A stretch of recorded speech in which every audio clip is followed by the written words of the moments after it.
Mesdames, Messieurs, bonjour. La séance du Conseil est ouverte. Madame Maes va procéder à l'appel. Présent. Madame Sarkissian Dalida, représentée par Monsieur Chaurel. Monsieur Rocheteau Philippe. Madame Nadjarian Marlène. Monsieur Bertosini Franck. Madame M. Elodie. Monsieur Fréani Laurent. Madame Gaudin Christiane. Madame Bourgeois Ginette. Monsieur Valéro Gérard. Monsieur Maes Jean-Michel, représenté par moi-même. Monsieur Roux Christian. Madame Maes présente. Madame Bertoneri Pascal, représentée par Madame Bourron. Monsieur Caparros Michel, représenté par Monsieur Vivier. Madame Bourron Valérie. Monsieur Moedel Anis. Madame Reveste Ségolène. Monsieur Segaldi Michel. Monsieur Garcia Antoine. Monsieur Champion Yannick. Madame Goncalves Manuela, représentée par Monsieur Champion. Madame Cercio Floriane. Monsieur Palix Christian. Absent. Monsieur Vivier Christian. Madame Lantillon Christine. Absente. Représentée Madame Cercio. Madame Austen Véronique. Absente. Merci. Première délibération, Monsieur Chaurel. Délibération relative aux tarifs portuaires pour l'année 2017.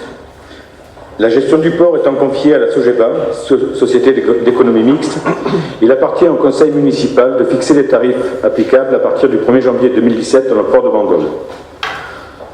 La commune a fait le choix de maintenir les tarifs 2016.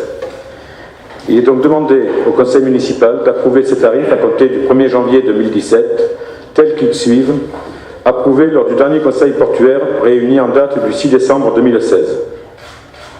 Par conséquent, il est proposé à l'Assemblée d'approuver les tarifs portuaires pour l'année 2017 tels qu'annexés à la présente délibération. Y a-t-il des questions? Monsieur Garcia. Monsieur le maire, est-ce que l'avis du conseil portuaire a été pris sur l'objet de ces 3 délibérations présentées aujourd'hui? L'avis du conseil portuaire a été pris sur l'ensemble de l'objet d'aujourd'hui, et notamment la quasi-régie. Vous pouvez nous donner le résultat du vote?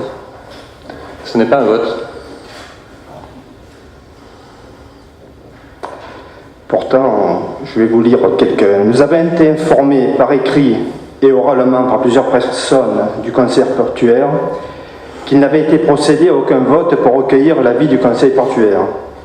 Or, d'après la loi, au regard du Code des ports maritimes, article R 623-2, qui prévoit la consultation obligatoire du conseil portuaire, notamment sur les contrats de concession et les tarifs, et au regard de l'article R 141-3, alinéa 3 du même code, les modalités de la consultation du conseil portuaire sont les suivants.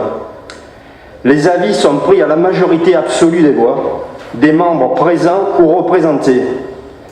Le principe de l'avis obtenu par un vote est clairement établi par un texte. Pas de vote, pas d'avis. Comme le conseil portuaire doit être obligatoirement consulté sur ces sujets, comme le conseil portuaire doit rendre un avis faisant l'objet d'un vote à la majorité, comme cette procédure ne semble pas avoir été respectée, ces 3 délibérations ne devraient même pas être présentées. Alors là, je vais poser la question au service juridique.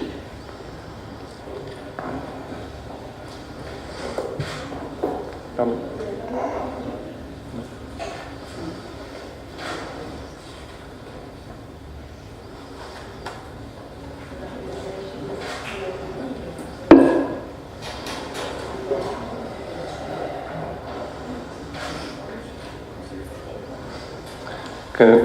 Donc il n'y a pas eu de vote au conseil portuaire.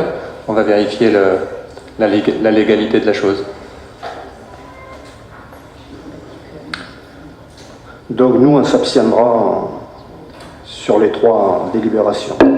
Très bien. Y a-t-il d'autres questions?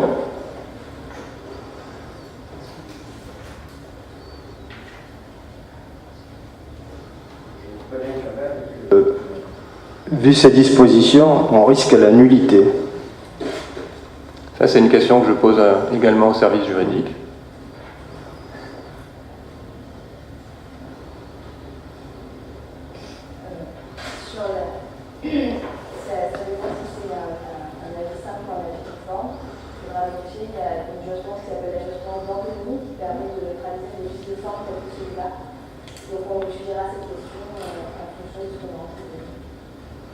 Bien. Vous avez entendu la réponse? Pas bien clairement, non. On va vérifier si c'est un avis simple ou conforme. D'accord. Et demain, il y a l'Assemblée Générale. Est-ce que ça ne pose pas problème? On ne peut pas présenter quand même le... Je pense que c'est la même problématique. Donc nous aurons, je pense, la réponse d'ici demain. Oui. Peut-être même d'ici la fin du Conseil. De toutes les façons, enfin, je veux rajouter que pour éviter ce genre de problème, vous êtes quand même maître du calendrier. Et le minimum de prudence, afin d'éviter ce type d'anomalie, aurait été la mise en place d'une procédure il y a plusieurs mois, comme vous nous avons déjà alerté lors du Conseil municipal en date du 29 septembre 2016. Alors, pour donner des conseils, vous êtes très fort, mais on reviendra dans les détails là-dessus tout à On n'est l'heure. pas très fort, mais enfin prendre quelque chose d'aussi important à 15 jours de la date fatidique. On va y revenir tout à l'heure sur les détails. Merci. Bien, s'il n'y a pas d'autres... Oui ? Prendre le temps qu'on fasse la recherche. Quand tu le souhaites.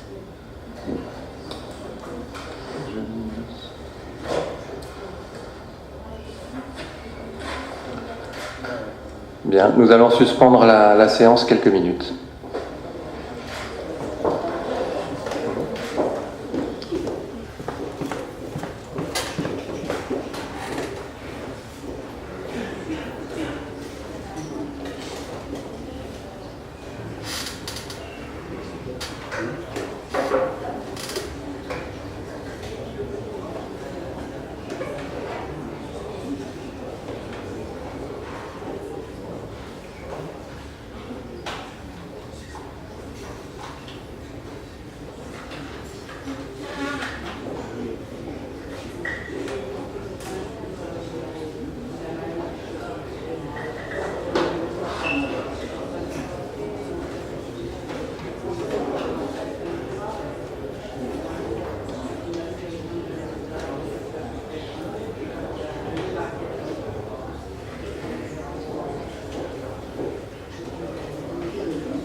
Bien, nous allons reprendre. Donc ça, le conseil portuaire s'est déroulé de la même façon que d'habitude, c'est-à-dire qu'il n'y a pas eu d'objection pour les décisions qui ont été présentées. Il n'y a pas eu de vote formel avec qui est pour, qui s'abstient, qui est contre, mais ça s'est passé de la même façon que d'habitude et il n'y a pas eu d'objection. Donc on ne peut pas considérer, on ne va pas mettre dans le PV a posteriori qu'il y a eu un vote formel puisque ça n'était pas le cas. Par contre, la juriste confirme qu'il s'agit d'une irrégularité qui est très vraisemblablement corrigeable, donc nous allons suivre les délibérations comme cela a été prévu. Et ce serait bien que dans des cas pareils, parce que je donnerai quelques exemples tout à l'heure, lorsqu'il y a des informations sur une irrégularité potentielle, ce serait bien que les gens qui en ont la connaissance nous le signalent avant d'être dans des difficultés, parce qu'on peut se poser la question de savoir si la volonté est uniquement de pouvoir faire un petit numéro en conseil municipal, ou si la volonté est d'aller dans le bon sens, dans le sens de l'intérêt général. C'est la question que je me pose et j'y reviendrai tout à l'heure. Monsieur le maire, Monsieur Garcia. pour vous répondre, nous avons eu cette information très tardivement, que hier, donc je ne vois pas comment on aurait pu vous en informer. Le téléphone, ça existe, hein? Bon.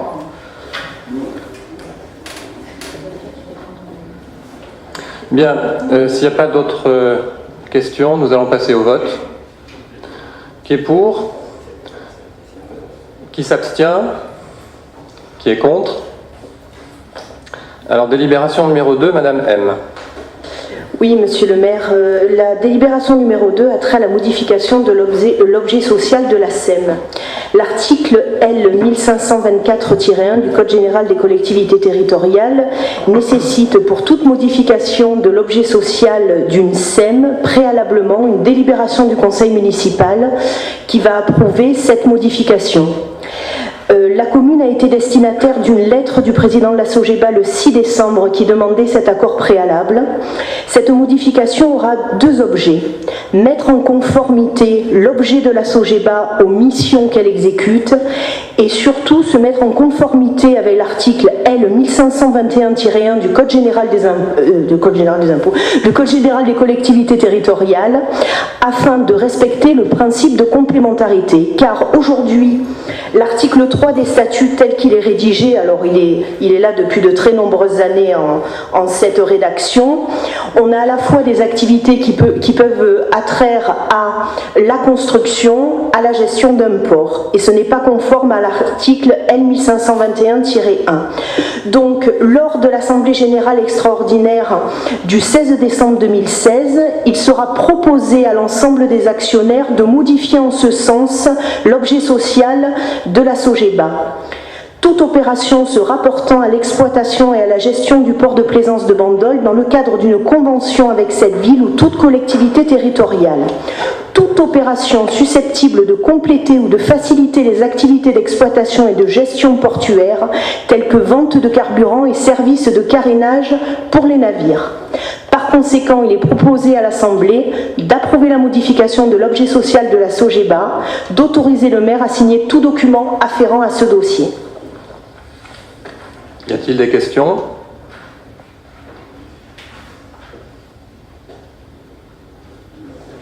Alors je pense qu'on reviendra sur cet aspect de la légalité des statuts de la SOGEBA au cours de la troisième délibération. Qui est contre? Qui s'abstient? Qui est pour? Je ne vote pas, M. Valvez, s'il vous plaît. Et je m'abstiens pour Mme Lampillon. Merci.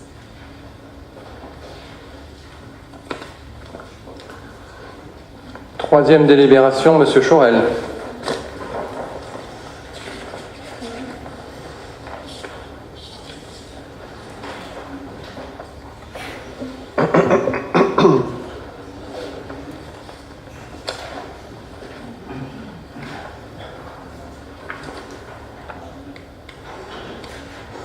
Je l'ai.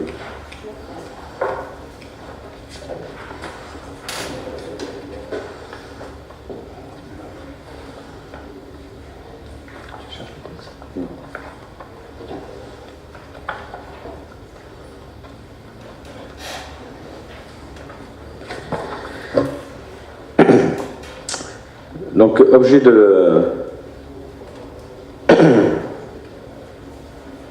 adoption d'une convention de quasi-régie pour la gestion du port de plaisance de Bandol.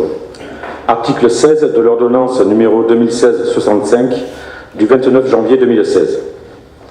La gestion du port de Bandol a été confiée à la société SOGEBA le 19 décembre 2003, après procédure de délégation de service public qui est arrivée à échéance le 31 décembre 2015.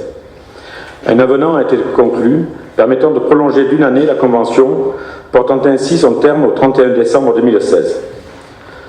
Dans le cadre du renouvellement de la convention, l'article 16 de l'ordonnance numéro 2016-65 du 29 janvier 2016, relatif au contrat de concession, est venu ouvrir la possibilité de confier directement un contrat de concession à une personne morale de droit public ou de droit privé, lorsque les conditions suivantes sont réunies. Première condition, le pouvoir adjudicateur exerce sur la personne morale concernée un contrôle analogue à celui qu'il exerce sur ses propres services. Deuxième condition, la personne morale contrôlée réalise plus de 80% de son activité dans le cadre des tâches qui lui sont confiées par le pouvoir adjudicateur qui la contrôle ou par d'autres personnes morales qu'il contrôle. Troisième condition, la personne morale contrôlée ne comporte pas de participation directe de capitaux privés, à l'exception des formes de participation de capitaux privés sans capacité de contrôle ou de blocage requises par la loi, qui ne permettent pas d'exercer une influence décisive sur la personne morale contrôlée. La SOGEBA, satisfaisant l'ensemble de ces conditions, et après l'avis favorable du Conseil portuaire, du Conseil de surveillance et du Comité technique, il convient de conclure avec cette dernière une convention de quasi-régie pour la gestion du port de plaisance de Bandol.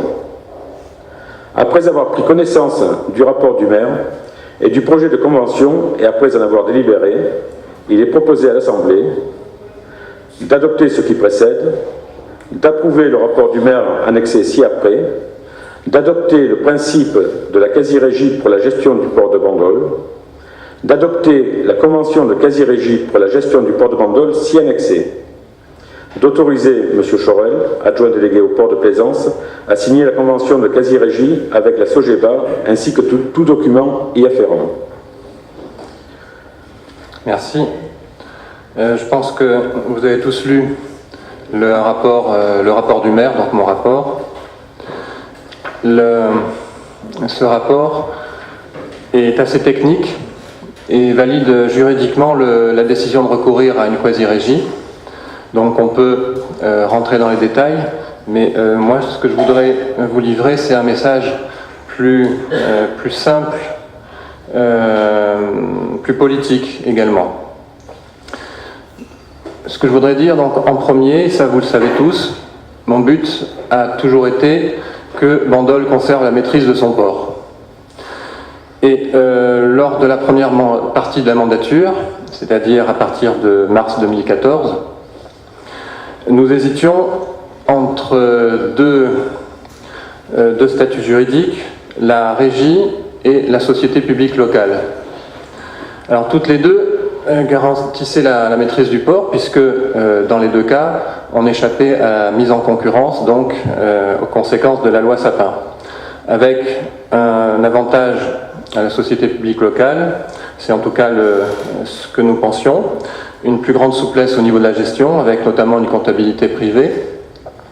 Mais il y avait un inconvénient, c'était l'obligation de s'associer à une autre collectivité territoriale, et ça a été plus compliqué. Ça nous a amené à renoncer à ce choix. Il restait donc la régie.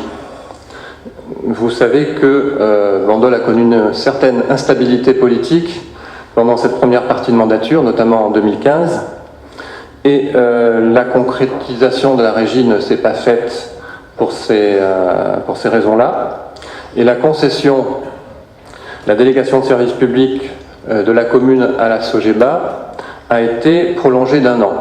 Et j'en profite pour signaler qu'il n'y a plus de possibilité actuelle de prolonger cette concession.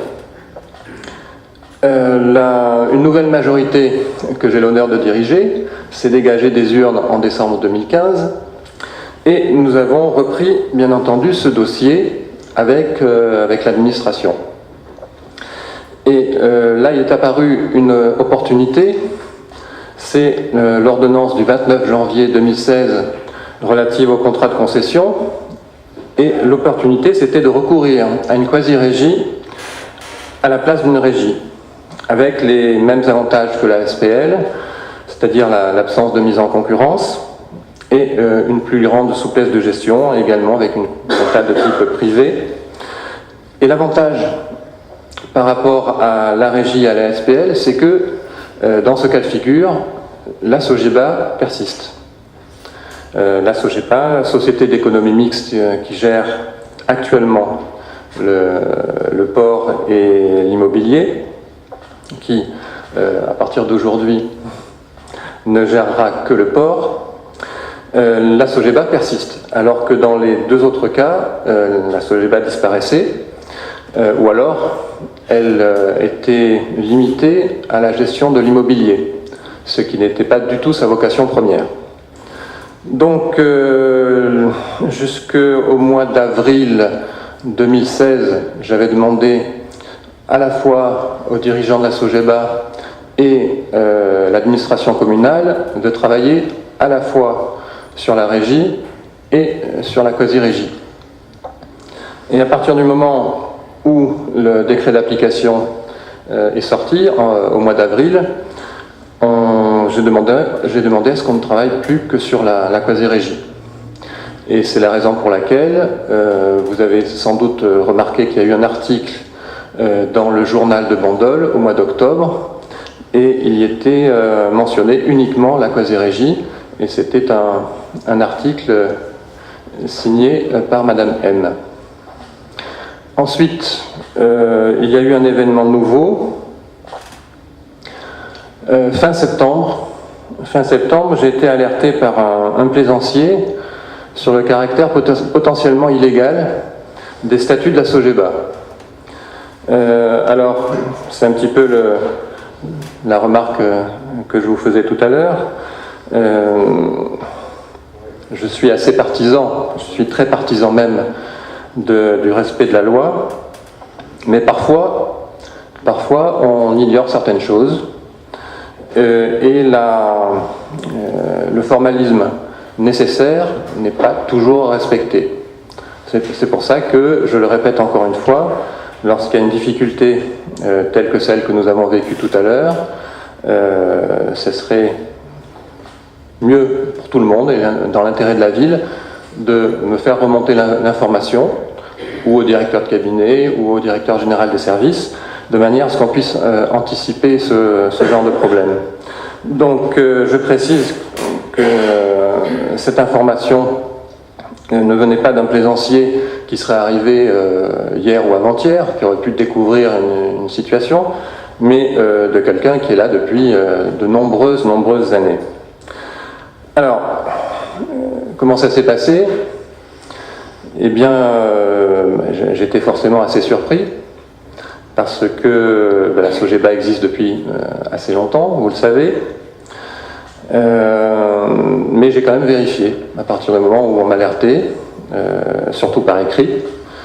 Donc j'ai posé la question dans un premier temps à Madame Muetton, qui est la directrice adjointe des services juridiques, et je lui ai dit voilà ce qui se passe. Les statuts de la SOGEBA seraient illégaux. Donc elle a vérifié l'article qui était cité tout à l'heure concernant la complémentarité des activités de la SOGEBA. Donc l'article est assez clair. À partir du moment où il y a un objet qui comprend plusieurs activités, il faut que ces activités soient complémentaires entre elles. Et Madame Muetton m'a dit, vraisemblablement, les statuts de la SOGEBA sont illégaux. Alors comment faire à partir de ce moment-là? Eh bien, j'ai demandé à l'avocat de la SOGEBA, la commissaire aux comptes, et nous avons consulté un cabinet d'avocats spécialisé, et on a eu confirmation que, pour cette raison que je viens d'évoquer, les statuts de la SOGEBA étaient vraisemblablement illégaux. Alors la certitude en la matière, c'est rare qu'on ait une certitude totale tant qu'il n'y a pas eu de jugement. Vous savez que, je pense que Madame M ne va pas me contredire, la réponse à ce genre de questions, elle vient souvent lors d'un jugement qui fait jurisprudence, et il peut y avoir plusieurs jurisprudences. Donc, à partir du moment où ce cabinet d'avocats m'explique que oui, les statuts de la SOGEBA sont vraisemblablement illégaux, ça pose un énorme problème. Alors d'abord, il pourrait y avoir un recours contre les statuts actuels, les statuts précédent de la SOGEBA, mais il y a peu de chances que ça se produise, et la conséquence qui pourrait être la mise en cause de tous les contrats, de tous les baux qui ont été signés depuis toutes ces années, il y a une très faible probabilité que ça se produise. Et j'en profite pour dire que, là je souligne la difficulté pour les décideurs de se conformer toujours parfaitement à la loi, parce que je suis persuadé, par exemple, que vous, Monsieur Garcia, lorsque vous étiez vice-président de la SOGEBA, vous n'avez pas envisagé une seule seconde que les statuts de la SOGEBA puissent être illégaux. Sinon, bien entendu, vous l'auriez dit. Et puis, il n'y a pas que vous. Il y a eu plusieurs maires successifs, il y a eu des assemblées générales, des conseils d'administration, il y a eu le contrôle préfectoral, puisque les derniers statuts datent de 2003, je pense. Donc, à partir du moment où ces statuts sont illégaux, que le risque est très faible de voir remettre en cause les contrats passés, reste l'avenir. Et bien entendu, il était absolument inenvisageable de faire un contrat de quasi-régie, parce que je rappelle une fois de plus, la quasi-régie, ce n'est pas une structure différente, c'est un contrat. Donc c'est un contrat que la commune signe avec la SOGEBA. Il était hors de question de signer un contrat avec une entreprise dont les statuts étaient illégaux. D'où, effectivement, une difficulté, parce que je n'avais pas la certitude qu'on puisse régulariser ça. Encore une fois, si cette information m'était parvenue quelques semaines ou quelques mois plus tôt, on avait davantage le temps de se retourner. Effectivement, donc, à partir du moment où la quasi-régie pouvait poser un problème, il restait la régie. Et donc, sur le magazine de Bandol du mois de novembre, il y avait les deux formules qui étaient évoquées, à nouveau, je dirais. Et je dirais indépendamment de ma volonté. Fort heureusement, renseignements pris, les difficultés ont pu être levées sur le plan juridique. C'est-à-dire que ce cabinet d'avocats nous a expliqué qu'on pouvait séparer, bien entendu, l'activité immobilière de l'activité portuaire, mais ça ne suffisait pas parce que ça pouvait être requalifié par un juge en cas de recours. Et donc il nous a recommandé fortement d'aller plus loin que cela et de confier la gestion de l'immobilier de la SOGEBA à une agence immobilière, gestionnaire de l'immobilier, et d'envisager la cession de l'immobilier de la SOGEBA. C'est ce que donc nous avons décidé. C'est la raison pour laquelle nous pouvons aujourd'hui voter le changement de statut de la SOGEBA, voter, je l'espère dans quelques instants, le contrat de quasi-régie, sachant que un autre obstacle a été soulevé lors du dernier conseil d'administration, et là encore c'était un point sur lequel, en tout cas moi personnellement, je ne m'étais pas penché précisément, qui était la difficulté par rapport aux actionnaires privés. Et la difficulté soulevée, c'était un avis de la DAGE, la Direction des Affaires juridiques du ministère de l'Économie, qui disait que les capitaux privés devaient être imposés par le législateur. Et donc, qu'il y aurait peut-être un souci à ce niveau-là. Donc ma réflexion, mon discours, ça a été le même que d'habitude, On va vérifier. J'aurais bien aimé le savoir avant, mais donc on va vérifier. Ceci dit, je n'étais pas si inquiet que ça parce que le cabinet d'avocats que nous avions sollicité avait validé l'ensemble de la procédure et donc on pouvait quand même supposer qu'il avait pris en compte cet avis de l'ADAGE. Et donc il a fait une réponse écrite et argumentée qui prenait en compte bien entendu cette note de l'ADAGE et qui expliquait que, bon, je vous le fais très court parce que la note fait 16 pages, donc c'est vraiment parfaitement argumenté sur le plan juridique, mais en gros, c'est bien le législateur qui impose cette